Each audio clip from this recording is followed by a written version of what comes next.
Well, good evening, good people. Mark Holmes here, and as always, I want to say thank you all for watching, commenting, subscribing, and being part of the Joe Boo Sports Report. Without you guys, as well as you ladies, you know that this literally does not work. Back here at the Bri House, doing a little bit of work for the next couple of days. The nice thing is we're kind of coming down the tail end side of this place. Now, I don't know that we'll ever completely be finished or doing work on this place, because it's a 200-year-old house and there's always a lot to do. But if you have been watching this channel, we started really working on this after the football season ended. It was about a year ago right now that we got electricity, and there wasn't much of anything in this place. And it's great to be in here now. It's cold outside, but it's nice and warm in here. And Joe Boo's here, and he's not covered in dust anymore. I can walk around barefoot without having to worry about nails going through my feet. It's been great. And I'm going to say that it's been a magical year here working on the Bri House. It's been a tiring year working here on the Bri House. But it's been a rewarding one. And I will say, I know a lot of Cowboy fans aren't satisfied, and I maybe I shouldn't be satisfied, but for my team to be playing as well as they have for the third year in a row, I know it's about championships and things, but I'm old enough to have been through the worst of times with the Dallas Cowboys.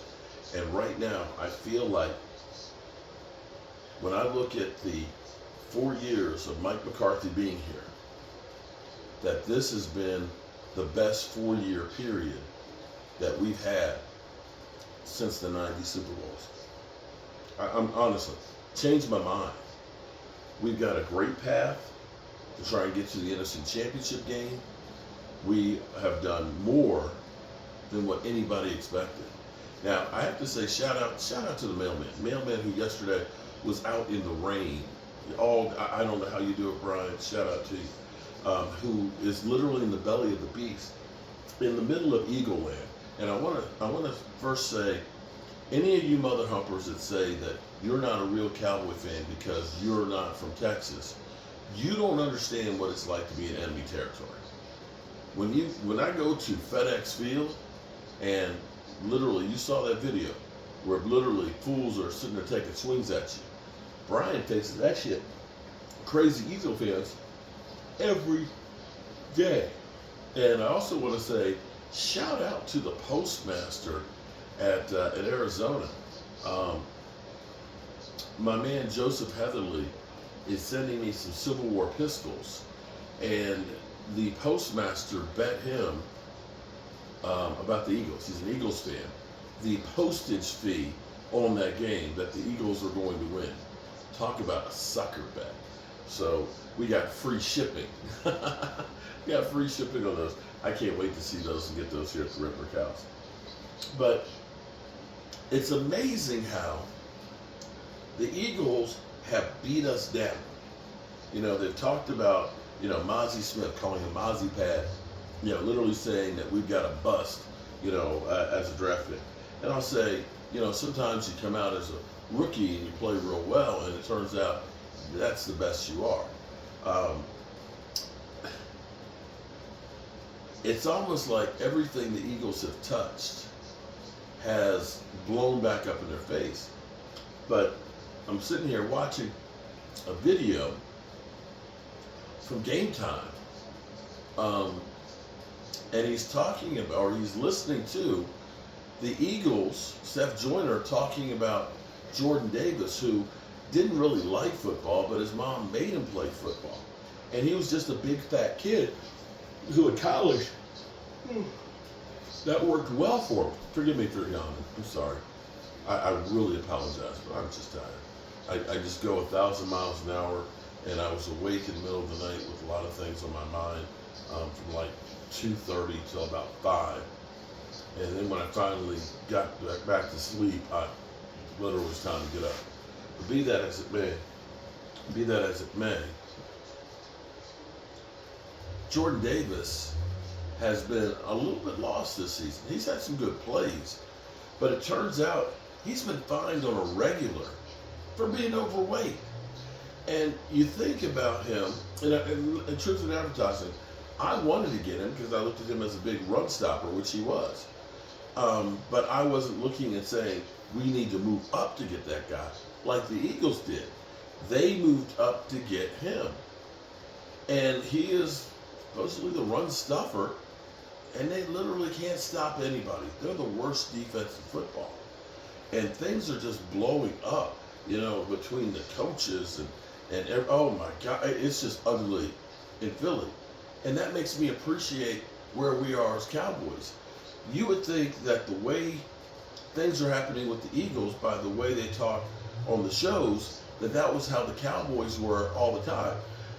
It's just not the case. It's just not how the Cowboys are. Cowboys are actually a lot better run than people will give them credit for. The thing that bothers me is we all know that Micah Parsons is getting held. He is it's like, I can't even think of something that's being held as well. It's like, it's like newlyweds. When you're first married, you're always hugging and holding on. You're always holding on. It's like he's a newlywed. When you've been married, there's 3 stages of sex in marriage, right?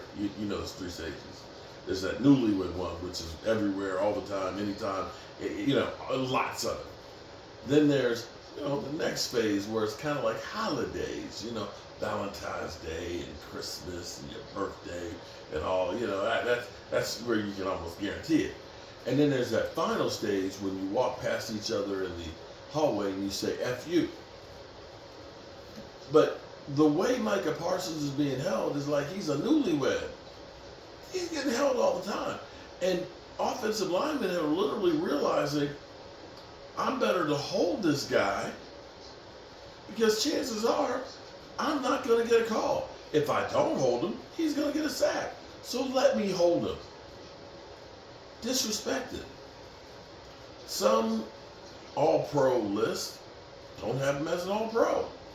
In the same way, we're sitting here seeing the reinvention or the remaking of the history of Josh Allen.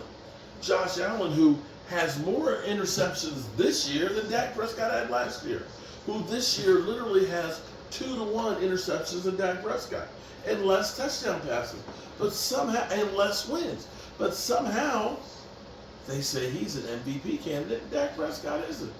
Somehow, Dak Prescott throws 4 TD passes, Josh Allen throws 2 interceptions and 2 touchdowns. Maybe they were counting the interceptions as touchdowns as well.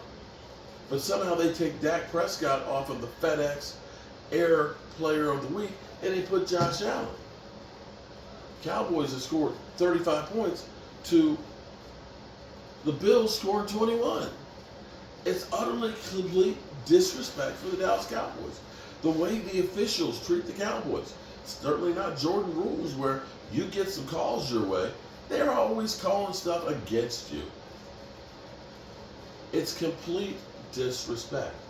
What I hope and I pray is that Mike McCarthy, that Dak Prescott, that CD Lamb, that Micah Parsons, and every single one of those players in there take that shit to heart and they turn it into kicking some ass.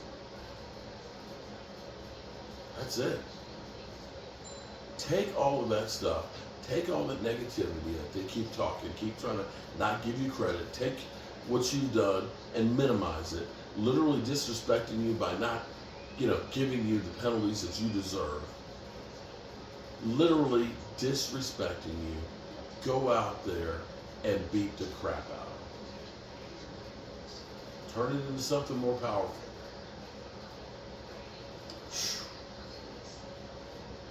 That's my hope. So, I've been up, been working. I hope the place is beginning to look a little bit better.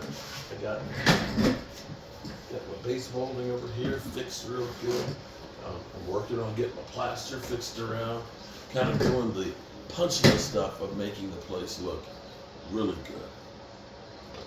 good. And that makes me happy. I feel blessed to be able to work on this place. And when it's done, I don't know what I'm going to do. So, good people, you know how I roll. Remember, tell the people you love how much you love them. You might not get the chance again, guys. And I love you. I love you too, Joe Boo. And God willing, I'll see you tomorrow. Right now, I'm going to go to bed and hopefully sleep through the night. That won't happen. I'm old. Got to take a pee. Peace.